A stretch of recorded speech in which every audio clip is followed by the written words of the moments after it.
अस्सलाम वालेकुम प्यारे बच्चों। कैसे हैं आप सब लोग? उम्मीद है सब खैरियत से होंगे। अल्लाह ताला फिर निदा ने मूसा अलैहिस्सलाम से फरमाया, ए मूसा, ये दो निशानियां इस बात की दलील है कि तुम खुदा के रसूल हो। ये फिरौन और इसकी सरदारों की इसकी कौम के सामने पेश करना। इनको देखकर उन्हें इनको देखकर उन्हें यकीन आ जाना चाहिए कि तुम अल्लाह ताला के रसूल हो। ये सुनते ही हज़रत मूसा अलैहिस्सलाम के दिल में इन तमाम वाक़यात की याद ताज़ा हो गई जो उन्हें मिस्र की ज़िंदगी के दौरान पेश आई थी। अभी 3 माह का बच्चे थे और इसकी वालदा ने फ़िरौन के खौफ से उन्हें दरियाए नील की लहरों के सुपुर्द कर दिया था। उन्होंने फ़िरौन के महल में परवरिश पाई। इनकी बचपन, लड़कपन और इनकी जवानी की इब्तदाई साल शहजादों की तरह बसर हुई। फिर फ़िरऔन की कौम का एक आदमी इसके हाथ से मारा गया, और जब नहीं मालूम हुआ कि इनके खून का बदला लेने की तैयारी हो रही है, तो वो मिस्र को छोड़कर मदीन की तरफ चले गए। 10 साल तक रूपोश रहने के बाद अब मिस्र में इनकी वापसी हो रही है कि किसी को कानो कान खबर ना हो। वो फ़िरौन के सामने जाने से बचना चाहते थे, मगर उन्हें फ़िरौन ही के दरबार में जाने का हुक्म मिला। फ़िरौन की हुकूमत इस ज़माने में दुनिया की सबसे ज़्यादा ताकतवर हुकूमत थी। फ़िरौन बड़ा जाबर और जालिम बादशाह था। इसने ऐलान कर रखा था कि अहले मिस्र का सबसे बड़ा रब मैं हूँ। मुल्क के कमज़ोर बाशिंदों, खासकर बनी इसराइल को इसने बुरी तरह दबा रखा था। इस पर सख्त जुल्म ढा रहा था। हज़रत मूसा अलैहिस्सलाम बनी इसराइल ही के फ़र्द थे, इसलिए अल्लाह ताला का ये हुक्म सुनकर वो बहुत घबराए और खुदा के हुजूर अपनी आजिज़ी से अर्ज़ किया कि ऐ मेरे परवरदिगार, मुझे अंदेशा है कि फ़िरौनी मुझे झुठला देंगे। मुझ पर एक मिस्री के कत्ल का इल्ज़ाम भी है। मुमकिन है कि नसीहत करने की नौबत आने से पहले ही कत्ल के इल्ज़ाम में गिरफ्तार कर लिया जाए। मुझे रवानी से तकरीर करने का मशक नहीं। मेरा भाई हारून बहुत अच्छा मुकर्रर है। मेरी दरख्वास्त है कि मेरे बजाय मेरे भाई को अपना रसूल मुकर्रर कीजिए। ये दरख्वास्त करने के फ़ौरन ही बाद उन्होंने सोचा कि ऐसा लगता है कि अल्लाह ताला की मर्ज़ी यही है कि ये काम मेरे सुपुर्द किया जाए। वो खूब जानता है कि रिसालत के लिए कौन सा मौजू है। मैं या हारून, मुझे ये दरख्वास्त ना करनी चाहिए मैं या हारून मुझे ये दरख्वास्त ना करनी चाहिए थी कि मेरे बजाय मेरे भाई हारून को रसूल बना दिया जाए।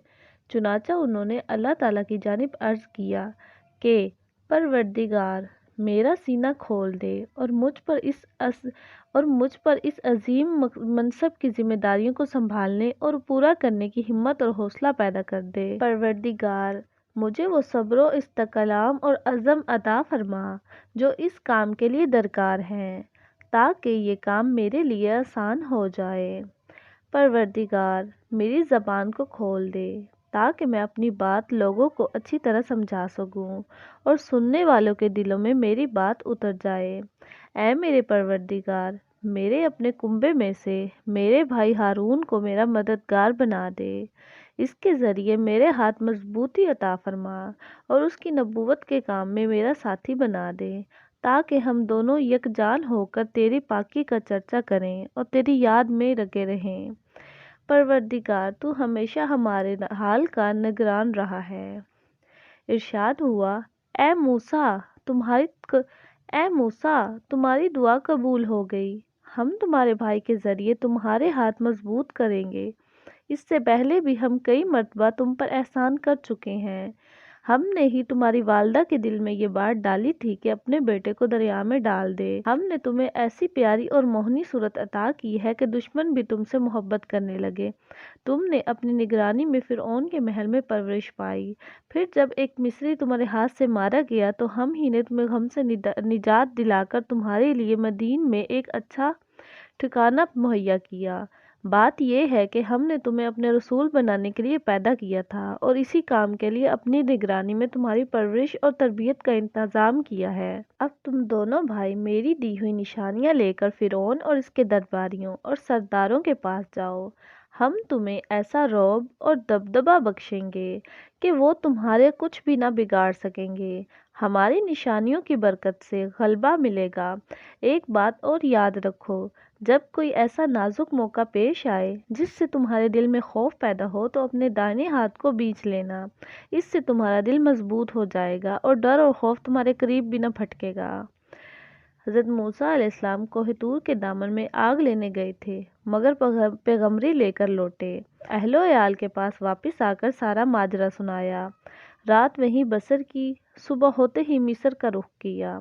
گھر سے اس ارادے کے ساتھ روانہ ہوئے تھے کہ مصر میں پہنچ کر نہایت خاموشی کے ساتھ اس طرح زندگی بسر کریں گے کہ فرعون اور اس کے درباریوں کو ان کی واپسی کا پتہ تک نہ چلے، مگر اب اس عزم کے ساتھ آگے بڑھ رہے ہیں کہ دھڑلے کے ساتھ فرعون کے دربار میں جائیں گے اور ان سے بات دعوت کریں گے کہ خدا کی دعوت ترک کر کے خدا کی بندگی اختیار کرو۔